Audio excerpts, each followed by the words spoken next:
I want to get it right, and I think we get like, especially after we didn't know much about writing when we started doing it. We just had we were readers and we loved to read, and we're like, we can write a book. It's gonna be easy. Mm-hmm. Sure. I said that. Laura, yeah, those were actually I think technically it was Laura that said that.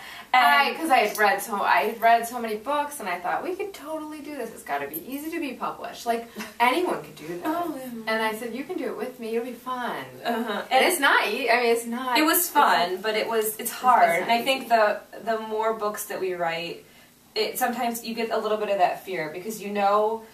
How many times you have to edit, Leah? You get notes, and it's like, and you want to get it right the first time, so we don't have to edit so much. But and you just want to.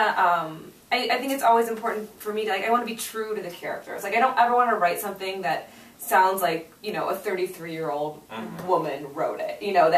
Or that one line, or like calling a purse a handbag, or something like that. Like using the wrong terminology can just totally take a teenager out of the story and kind of ruin the whole illusion that we're writing from this character's perspective.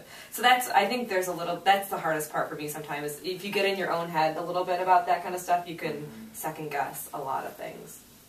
Yeah, because I think, especially when we're writing, the easiest way to write is when it just comes out, and you can and I can send it to her, and then we can edit it, go back and edit. And it's when you get stuck, it's when you start thinking too hard, and you get stuck, and everything has to be perfect. That's when I get, we're hard on ourselves. The more we get into this, the harder we are on ourselves. Laura's really mean. I mean, she gets really nasty. Oh yeah, I'm real hard on Lisa. See, and I'm the opposite with you guys. I find it really hard to write the first draft.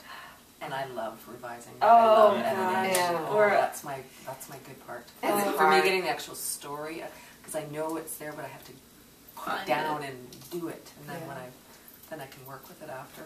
I think for us, because when we write the first draft, we get to be readers again. Like it's all fresh and new, and I'll get a new chapter from Laura, and it's like shiny, and I can't wait to I can't wake up in the morning. I can't wait to read that next chapter. I'm really excited to see where she's taken the story. And then, when we're editing, it's kind of like, or this is broken. This is has so to be fixed. wrong. And then we have to go back and figure out. And there are mysteries too, so you put a clue in the wrong place. You're like, the whole book is that's fun. Mess. Yeah. Mess. What about you? Do you like revising, or do you like? I definitely like revising better than drafting. Wow. Yeah. So I hope I have enough time to revise. That's the big problem. Especially if your computer eats your. That's a lot of computers are bad for my books. Hungry I'm computer. I'm naturally not linear. No. And so you guys write? You can write out of sequence? Oh, that makes my head hurt. To write out. You do? Oh, that makes my head hurt just thinking about it. yeah, so seeing the whole thing sort of put together and then being able to pull strands through, see. That's really a joy. Yeah. Have you ever read your final copy? Have I ever read? Cover to cover, the final copy? In the book? Yeah. No, we made a solemn oath never to read the final book. Oh my gosh. Because we're sure I couldn't read it without wanting to change stuff. Yeah. I'd have a red pen. No, we had to just let it be. Oh.